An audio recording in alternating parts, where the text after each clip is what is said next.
आज के मुख्य समाचार। कांग्रेस सरकार पर युवाओं के साथ धोखा करने का आरोप, डॉक्टर राजू बिंदल।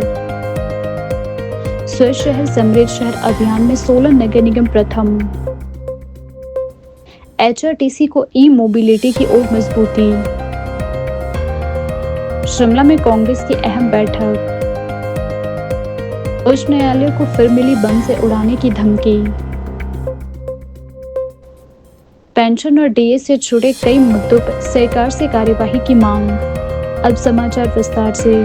भारतीय जनता पार्टी के प्रदेश अध्यक्ष डॉक्टर राजू बिंदल ने नाहन में मीडिया से बातचीत करते हुए कांग्रेस सरकार पर युवाओं के साथ धोखा करने का आरोप लगाया। डॉक्टर राजू बिंदल ने कहा कि हिमाचल प्रदेश का युवा आज भी खुद को ठगा हुआ महसूस कर रहा है। कांग्रेस सरकार ने सत्ता में आने से पहले युवाओं से बड़े बड़े वादे किए थे, लेकिन आज तक उन्हें पूरा नहीं किया गया। उन्होंने कहा कि कांग्रेस सरकार ने सबसे ज्यादा युवाओं को अंधेरे में रखा है और रोजगार के मुद्दे पर पूरी तरह विफल साबित हुई है। उन्होंने प्रियंका गांधी पर निशाना साधते हुए कहा कि चुनावों के दौरान प्रियंका गांधी ने दावा किया था कि कांग्रेस की पहली कैबिनेट बैठक में प्रदेश के युवाओं को 1 लाख नौकरियां दी जाएगी। इसके अलावा 5 साल में 5 लाख रोजगार देने का वादा भी किया गया था, लेकिन हकीकत यह है कि आज के युवाओं को ना तो नौकरियां मिली है और ना ही रोजगार के अवसर पैदा हुए हैं।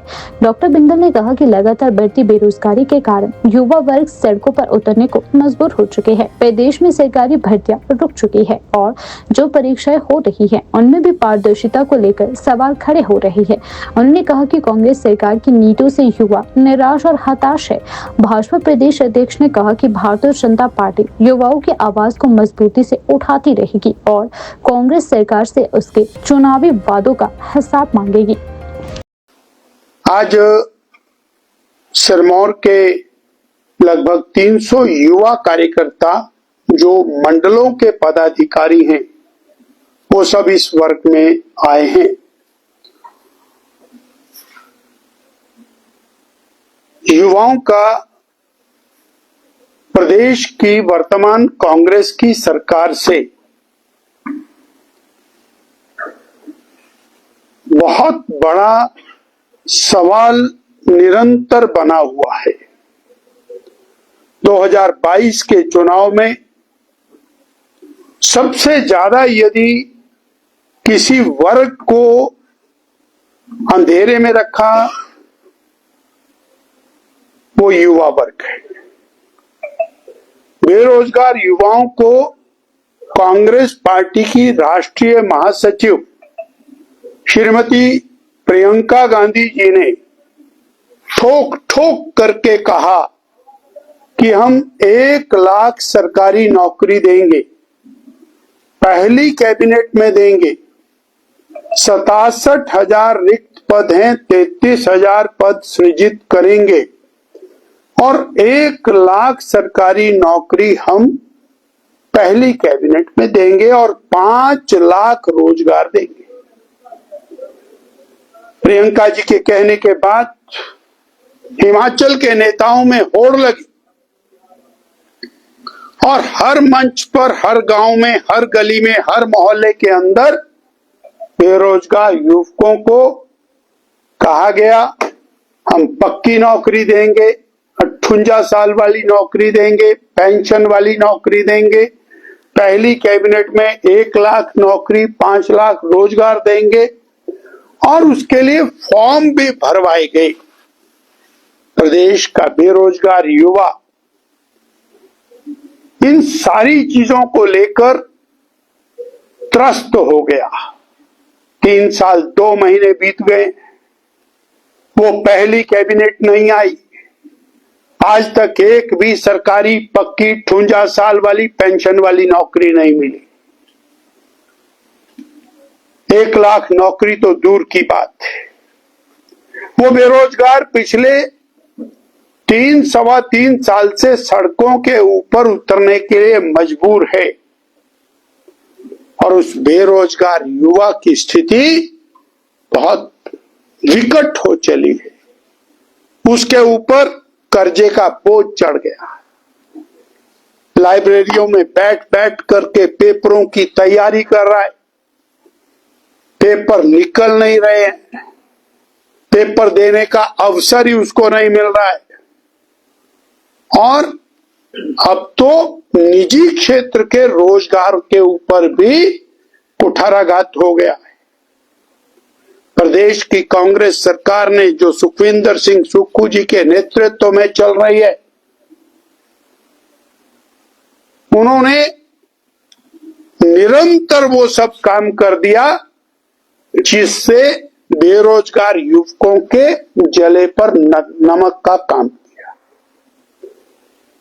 प्रदेश के बेरोजगार युवकों को कांग्रेस पार्टी ने, कांग्रेस पार्टी की सरकार ने, कांग्रेस पार्टी के विधायकों ने बहुत बुरी तरह से आहत किया है और आहत करने के लिए नए नए तरीके निकाले।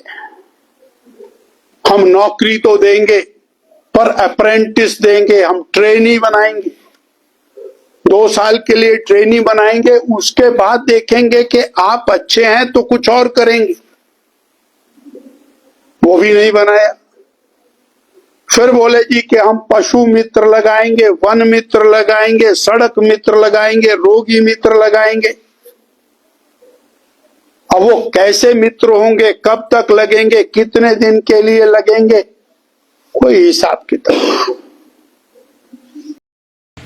स्वच्छ शहर समृद्ध शहर अभियान के प्रथम चरण में नगर निगम सोलन ने उत्कृष्ट प्रदर्शन करते हुए पहला स्थान हासिल किया है। शहरी विकास विभाग द्वारा किए गए मूल्यांकन में नगर निगम सोलन को 86.5 अंक प्राप्त हुए, जिसके आधार पर उसे प्रदेश में सर्वोच्च स्थान मिला है। इस उपलब्धि के लिए शहरी विकास विभाग की ओर से नगर निगम सोलन को सम्मानित भी किया गया। इस संबंध में जानकारी देते हुए मेयर उषा शर्मा ने बताया कि नगर निगम सोलन ने न केवल सफाई व्यवस्था को मजबूत किया बल्कि आम लोगों से कनेक्टिविटी बढ़ाने पर भी विशेष ध्यान दिया। उन्होंने कहा कि नागरिकों की सुविधा के लिए सिटीजन पोर्टल की शुरुआत की गई है, जिसके माध्यम से लोग घर बैठे ही अपने कूड़ा बिल सहित अन्य सेवाओं का लाभ उठा सकेंगे। फिलहाल पोर्टल पर कूड़ा बिल जमा करने की सुविधा उपलब्ध है, जबकि आने वाले समय में अन्य सेवाएं भी ऑनलाइन किए जाने की योजना बनाई जा रही है। मेयर उषा शर्मा ने बताया कि नगर निगम द्वारा शहर की कई पुरानी समस्याओं का समाधान भी किया गया है, जिसका सकारात्मक असर अभियान के दौरान देखने को मिला। सफाई व्यवस्था को मजबूत करने के साथ साथ नागरिकों को स्वच्छता के प्रति जागरूक करने के लिए भी विशेष अभियान चलाए गए हैं। गौरतलब है कि शहरी विकास विभाग द्वारा फरवरी से अप्रैल 2025 तक स्वच्छ शहर समृद्ध शहर अभियान चलाया गया था। इस दौरान सफाई अभियान के साथ साथ लोगों को स्वच्छता और शहर की सुंदरता बनाए रखने के प्रति जागरूक किया गया। अभियान के समापन के बाद विभाग द्वारा सभी नगर निकायों का मूल्यांकन किया गया, जिसमें सोलन नगर निगम ने बेहतर प्रबंधन, जन सहभागिता और नवाचार के बल पर पहला स्थान प्राप्त किया। शुरू किए गए समृद्ध शहर स्वच्छ शहर के अंतर्गत हमारी कांग्रेस पार्टी के मुख्यमंत्री माननीय सुखविंदर सिंह सुक्खू जी द्वारा कार्यक्रम शुरू किया गया था, जो कि पिछले साल फरवरी से लेकर अप्रैल तक किया गया। इसमें सभी नगर निकायों, नगर पंचायतों जो भी यूडी के अंतर्गत आते हैं, उनमें से नगर निगम सोलन को प्रथम स्थान प्राप्त हुआ है, जिसके लिए मैं सभी नगर निगम के अधिकारियों, कर्मचारियों व सोलन की जनता को बधाई देना चाहती हूँ, क्योंकि प्रथम आना आसान है, लेकिन उस स्थान को जारी रखना ये एक बड़ी चुनौती है। इसलिए आपके माध्यम से मैं सोलन की जनता से अपील करना चाहूंगी कि जिस तरह आपने हमें सहयोग, नगर निगम सोलन को सहयोग दिया है पिछले वर्ष, इस साल भी हमारा जो कल शिमला में इसके लिए एक मीटिंग हुई है, मुख्यमंत्री जी, शहरी निकाय के अधिकारी, हमारे शहरी मंत्री, लोक निर्माण मंत्री विक्रमादित्य सिंह जी, तो उसमें हमारा दूसरा चरण शुरू हुआ है। सेम यही प्रोग्राम है और इसमें हमें अब अपनी जो हमारा प्रथम स्थान रहा है उसको हमने कंटिन्यू रखना है। इसके लिए हमको पहले से ज्यादा मेहनत करनी पड़ेगी। हमारे ऊपर एक बहुत बड़ी जिम्मेवारी आ जाती है और कल हमारे मुख्यमंत्री जी ने बताया कि जो पहले 100 स्थानों में जो स्थान पाएंगे उनको इनाम के रूप में एक राशि दी जाएगी जो लगभग 50 लाख रुपए के करीब है। इसकी वजह से हमारी और भी जिम्मेवारी बन जाती है। इसके आपके माध्यम से मैं क्लियर कर देना चाहती हूँ कि लोगों को ये लगता है कि सिर्फ ये सफाई व्यवस्था में हमें इनाम मिला है, लेकिन इसमें ऐसा नहीं है। लोगों के साथ हमने कितनी कनेक्टिविटी की है। सिटीजन पोर्टल सरकार ने शुरू किया है, कूड़ा जिसके ऊपर जिसमें कि पानी, कूड़ा और टैक्स सिटीजन पोर्टल के थ्रू ही घर बैठे लोग जमा करवा सकते हैं। और इसके अलावा समाधान शिविर आयोजित किए गए, जिसमें कि प्रत्येक वार्ड में हमारे कर्मचारी अधिकारी शामिल हुए और जो लोगों की समस्याएं थी उनका निदान किया गया। और कोशिश की गई कि हम ज्यादा से ज्यादा जो लोगों की समस्याएं हैं उनको अपने जो हमारे समाधान शिविर लगे हैं उसके द्वारा ही उनका समाधान किया जा सके।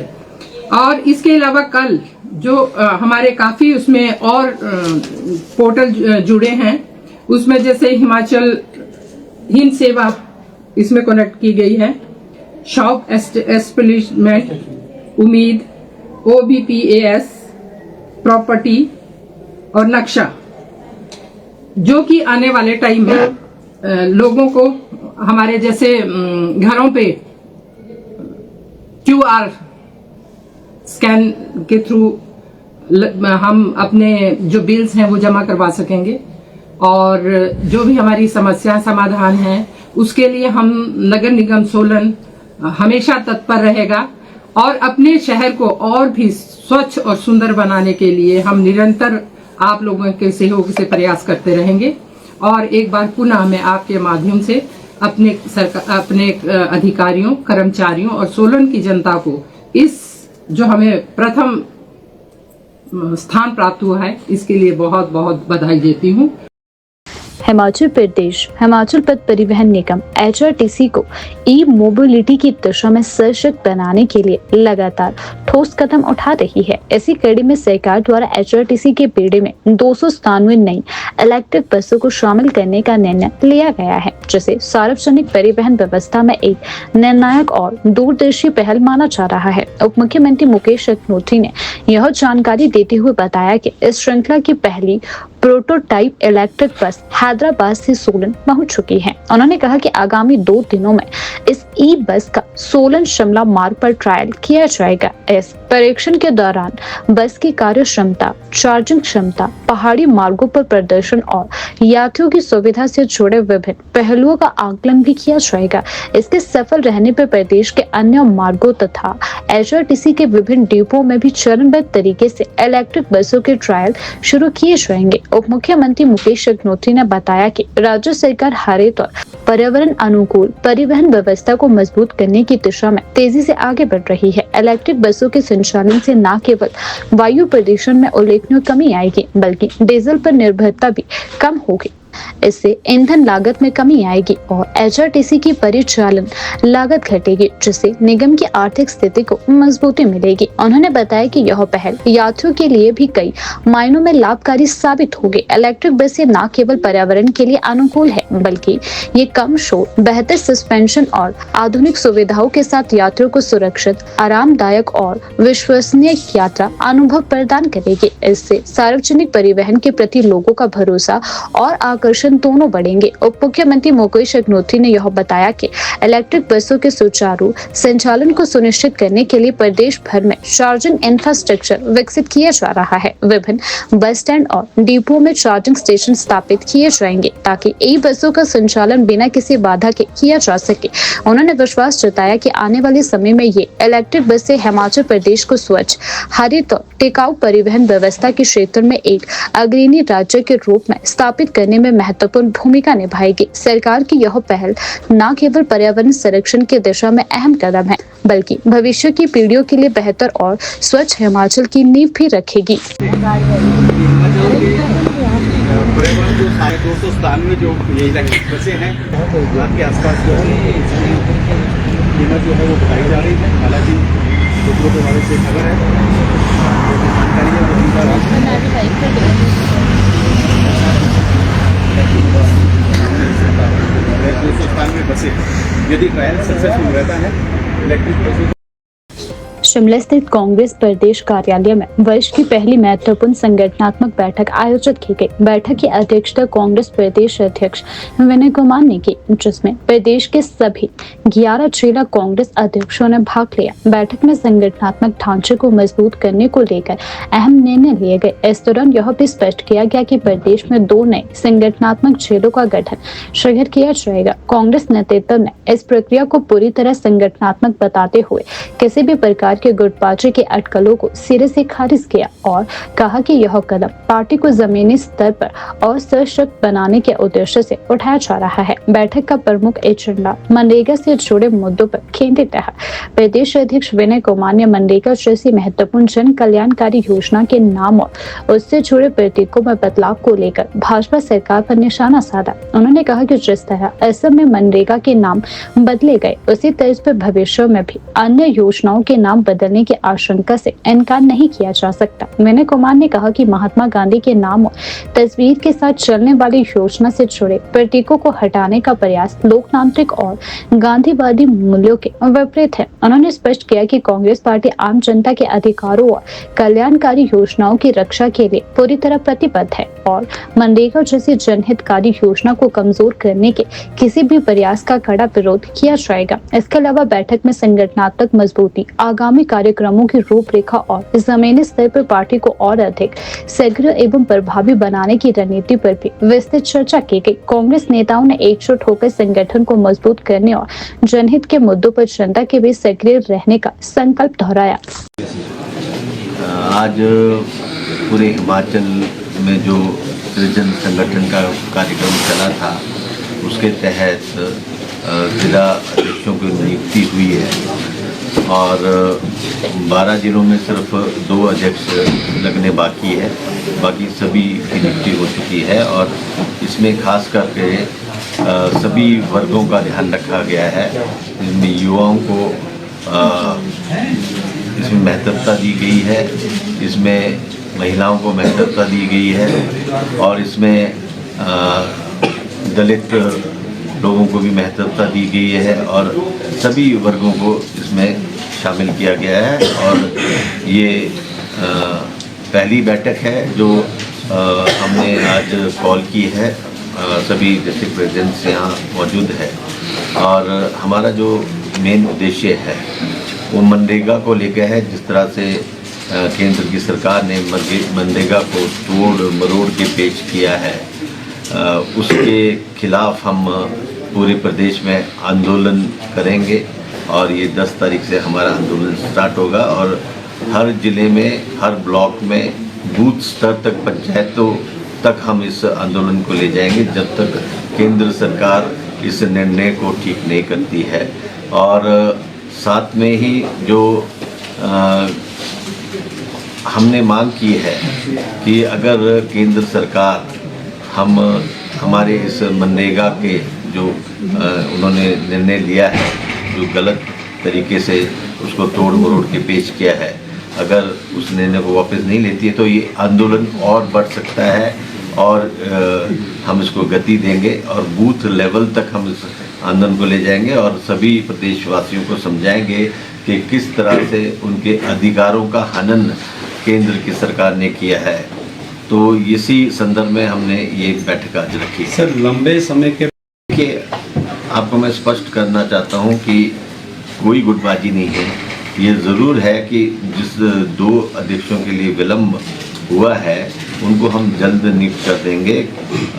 हो सकता है कि वहाँ कोई उन 2 जगह में कोई प्रॉब्लम हो, इसलिए उनको रोका गया। अदरवाइज हमने सारे इकट्ठे अनाउंस करने थे और साथ ही में जो ये 2 भी है ये हम जल्दी अनाउंस करेंगे। हाँ जी, ये जो आंदोलन हम कर रहे हैं इसमें कांग्रेस के लोग हमारे डिस्ट्रिक्ट्स में भी हैं, ब्लॉक्स में भी है और सभी चुनाव क्षेत्रों में हैं और वो जो हमारे कांग्रेस के लोग हैं वो आंदोलन करेंगे और साथ ही में हम प्रयास कर रहे हैं कि हम इस महीने की लास्ट तक ब्लॉक्स की कमेटियां भी गठित कर देंगे, ब्लॉक के अध्यक्षों को लगा देंगे और साथ ही में हम तैयारी कर रहे हैं कि जिला और ब्लॉक की कमेटियां भी गठित हो जाए, ताकि जो आपने बोला कि जिस दौड़ में जिला अध्यक्ष की दौड़ में थे, उन लोगों को भी हमने एडजस्ट करना है, उन्हें अच्छी पोस्ट पे एडजस्ट करना है। कुछ लोगों को डिस्ट्रिक्ट में करना है, कुछ लोगों को प्रदेश में करना है, तो सभी की भागीदारी बहुत ज़रूरी है। इसको हम देखिए, ऐसा है कि अब हम इस बजट सेशन के बाद जो है हर महीने मंत्रियों की ड्यूटी पीसीसी में लगाएंगे और मंत्री यहाँ आके बैठेंगे और कार्यकर्ताओं की जो भी प्रॉब्लम है उसको यहाँ सॉल्व किया जाएगा। और साथ ही में ऐसी कोई नाराज़गी नहीं है जो ये जो मोमेंट है ये बीजेपी वाले बनाते हैं कि कार्यकर्ता नाराज़ है या वो काम नहीं हो रहे हैं। तो मैं ये समझता हूँ कि अगर ऐसा कांग्रेस पार्टी के कार्यकर्ता फील करता है तो उनका ये खुला दरबार है, वो यहाँ आ सकते हैं और अपने ग्रीवेंसेस हमें बता सकते हैं। हिमाचल प्रदेश उच्च न्यायालय को एक बार फिर बम से उड़ाने की धमकी मिलने से सुरक्षा एजेंसियों में हड़कंप मच गया है। गुरुवार सुबह जैसे ही इस संबंध में सूचना मिली, पुलिस, बम निरोधक दस्ते और खुफिया एजेंसियां तुरंत अलर्ट पर हो गई। सावधानी के तौर पर प्रदेश उच्च न्यायालय परिसर में व्यापक तलाशी अभियान चलाया गया। जानकारी के अनुसार प्रदेश उच्च न्यायालय की आधिकारिक वेबसाइट पर गुरुवार सुबह एक अज्ञात ईमेल आईडी से बम धमाके की धमकी मिली। इसके बाद हाईकोर्ट प्रशासन ने तुरंत मामले की जानकारी पुलिस सुरक्षा एजेंसी को दी। सूचना मिलते ही पुलिस की टीम मौके पर पहुंची और पूरे परिसर को सुरक्षा घेरे में ले लिया गया। सावधानी के तौर पर हाईकोर्ट परिसर में बम निरोधक दस्ता और स्थानीय पुलिस की टीम तैनात की गई। अदालत परिसर, न्यायाधीशों के कक्ष, कार्यालय, पार्किंग क्षेत्र और आसपास के इलाकों की गहन जांच की गई। तलाशी अभियान के दौरान किसी भी प्रकार की विस्फोटक सामग्री या संदिग्ध वस्तु नहीं मिली, जिससे कुछ हद तक राहत की सांस ली गई।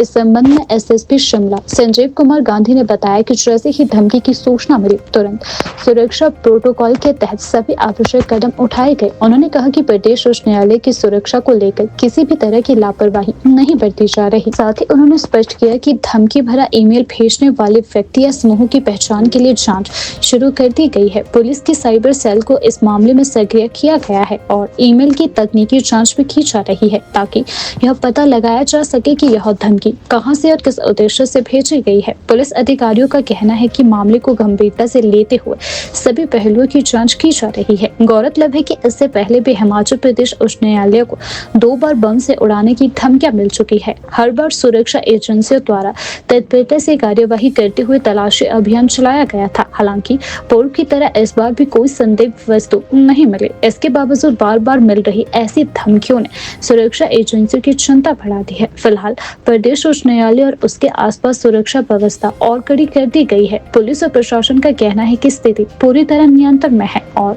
आम जनता से अपील की गई है कि वे अफवाहों पर ध्यान न दें और किसी भी संदिग्ध गतिविधि की सूचना तुरंत पुलिस को दे। पेंशन संयुक्त संघर्ष समिति की एक महत्वपूर्ण बैठक आज शिमला में आयोजित की गई, जिसमें पेंशनर से जुड़े विभिन्न लंबित मुद्दों पर विस्तार से चर्चा की गई। बैठक में लिए गए निर्णयों को लेकर समिति ने सरकार और संबंधित विभागों से शीघ्र कार्यवाही की मांग की। बैठक में यह निर्णय लिया गया कि सभी पेंशनर्स को समय पर पेंशन का लाभ सुनिश्चित करने के लिए प्रयास तेज किए जाएंगे। समिति ने 3% डीए बढ़ोतरी के मामले में उप निदेशक से बातचीत कर शीघ्र निर्णय लेने की मांग उठाई। बैठक में 1/1/2016 से पेंशन रिवीजन को लेकर भी चर्चा हुई। समिति ने मांग की कि 75 वर्ष से अधिक आयु वाले पेंशनर्स को अतिरिक्त लाभ दिया जाए तथा 70 वर्ष से अधिक आयु वर्ग के पेंशनर्स को भी समुचित राहत प्रदान की जाए। इसके अलावा जुलाई 2023 तक के लंबे डीए एरियर को जारी करने की मांग की गई। साथ ही संघ ने चिकित्सा बिलों के भुगतान में हो रही देरी पर भी चिंता जताते हुए इन्हें प्राथमिकता के आधार पर शीघ्र निपटाने की मांग की है। बैठक में यह भी निर्णय लिया गया कि पेंशन के 8 माह के एरियर को चरणबद्ध तरीके से जल्द क्लियर किया जाए। वहीं पे मैट्रिक्स के अनुसार लंबित मांगों को 31 मार्च 2026 तक निपटाने की मांग भी रखी गई है। डीए एरियर को लेकर समिति ने कहा कि 75 वर्ष से अधिक आयु वाले पेंशनर्स को पूर्ण भुगतान किया जाए तथा 30 सितंबर 2018 तक के लंबे डीए एरियर को चरणबद्ध तरीके से जारी किया जाए। इसके साथ ही लंबित भुगतान के लिए ऑनलाइन ई पोर्टल्स को सक्रिय करने पर भी जोर दिया जाए। बैठक में कर्मचारियों की 20 वर्ष की सेवा पूरी होने पर वेतन वृद्धि से जुड़े मामलों और अन्य लंबित प्रशासनिक मुद्दों पर भी चर्चा की गई। समिति ने चेतावनी दी कि यदि तय समय सीमा के भीतर इन मांगों पर कार्यवाही नहीं हुई तो आंदोलनात्मक कदम उठाने पर विचार किया जाएगा। दूसरी हमारी डिमांड थी 3% डीए का जो भुगतान किया गया है सब HRTC के कर्मचारियों को भी दे दिया गया, पेंशनरों को इससे रखा गया, इसमें भेदभाव किया गया। तो अभी इसमें उन्होंने सिर्फ इतना आश्वासन दिया है कि मैं अभी एक आधे दिन में जो है वो डिप्टी CM साहब से इसके संबंध में बातचीत करता हूँ और आपको इसी महीने इसके ऊपर जो है मैंने क्या निर्णय लिया उससे अवगत करूँ। तीसरा था हमारा 1/1/2016 के बाद जो नया पे स्केल मिला उसका एरियर, पे का एरियर भी और पेंशन का एरियर भी है। तो उसमें हमारी मांग थी कि जो प्रदेश सरकार के पेंशनरों को दे दिया गया हुआ जिसमें 50,000 रुपए की एक किस्त, 75 साल से ऊपर वाले को एक पोस्ट एरियर और 70 साल से ऊपर वालों को 70% एरियर का भुगतान किया गया। इसमें दो चीजें हो गई है कि एक तो 75 साल से ऊपर वालों का एरियर ऐसा किसी की भी दे दी और दूसरे आश्वासन दिया है कि 70 साल से ऊपर के पेंशनर का एरियर है उसके बारे में हम विचार कर रहे हैं, ये विचाराधीन है और जल्दी इसके बारे में निर्णय लेंगे। बाकी जो 50,000 रुपए की किस्त है उसके लिए इन्होंने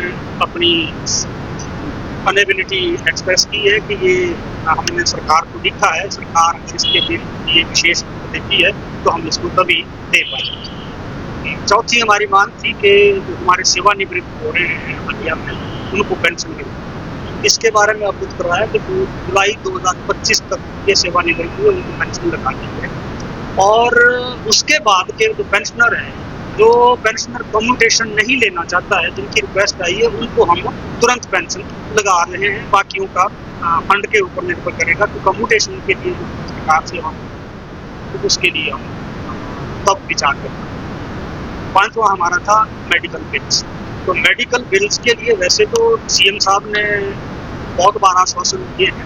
पिछले साल स्वर्ण जयंती समारोह था HRTC का, उसमें 9 करोड़ रुपए का वायदा किया था।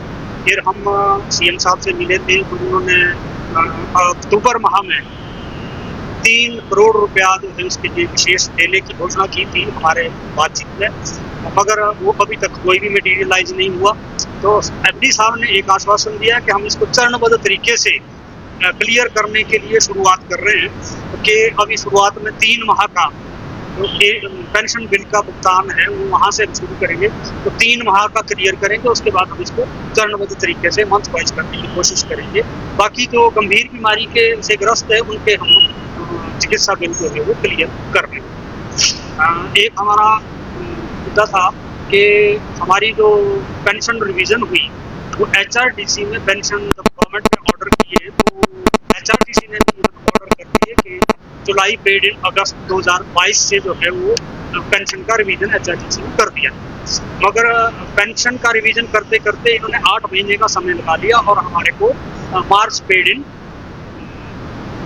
अप्रैल जो है वो पेंशन नई बड़ी हुई पेंशन मिली। तो ये 8 महीने की पेंशन जो है वो हमें बड़ी हुई पेंशन नहीं मिली थी, देरी से मिली है। इसलिए इसके बारे में भी आश्वासन दिया है कि इसकी एक हम प्रपोजल बनाएंगे और इस 8 माह के एरियर को एक साथ क्लियर करें। अगली मांग थी हमारी पे मैट्रिक्स के बारे कि जो एक 16 से पहले सेवानिवृत्त हमारे पेंशनर्स हैं उनके लिए नए पे स्केल में पे मैट्रिक्स के आधार पे उनकी फिक्सेशन होनी है। तो उसमें लगभग 2,500 हमारे पेंशनर है, उनकी फिक्सेशन अभी तक नहीं। तो उसमें इन्होंने आश्वासन दिया है कि 31/3/2026 तक पे मैट्रिक्स की सारी फिक्सेशन हम क्लियर कर देंगे।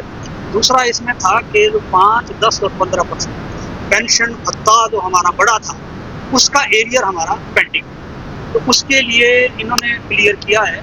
अभी इन्होंने एक उसके लिए प्रपोजल बनाई है कि उसमें जो 50,000 से कम का जिनका एरियर बनता था उनको एक किस्त में दे दिया, जिनका 50,000 और 1 लाख के बीच में एरियर बनता था उनको 3 किस्तें दी और जिनकी 1 लाख से ऊपर का एरियर था उनको 5 किस्तों में डिवाइड। इसमें हमने एक अपनी चिंता व्यक्त की कि जो आदमी आज 80 और 85 साल का बैठा है उनकी आपने 5 किस्तें बना दी, वो कब उसको जो है वो मटेरियलाइज करेगा, कब उसको देगा। तो इसमें इन्होंने निर्णय लिया है कि हम प्रथम चरण इसको चरणबद्ध तरीके से नीचे लाएंगे। प्रथम चरण में 84 वर्ष से जो ऊपर के लोग हैं, हमने 75 से ऊपर की डिमांड की थी, 75 का एक पुष्ट क्लियर करें, पर अब इन्होंने 84 माना है कि 84 साल से ऊपर का पेंशन है उनका 65, 70, 75 का जो एरियर होता है, जिनकी 5 किस्तें बनाई है, उनको हम एक पुष्ट दे देंगे।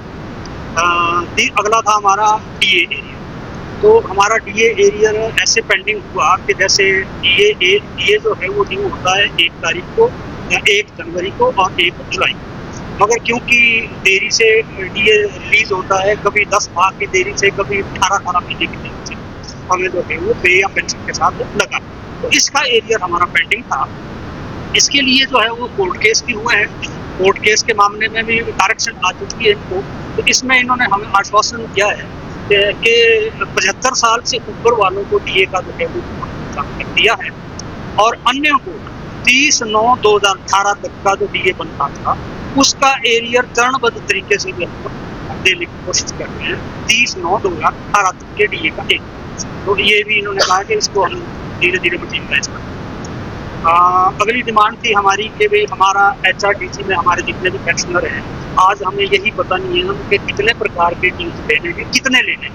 तो हमने एक डिमांड रखी थी कि हमारे को इंडिविजुअल को एक हमारे को ब्यौरा दिया जाए इसका, कि हमारा एक आदमी का जो है कौन कौन सा एरियर जो है वो कितना एरियर है।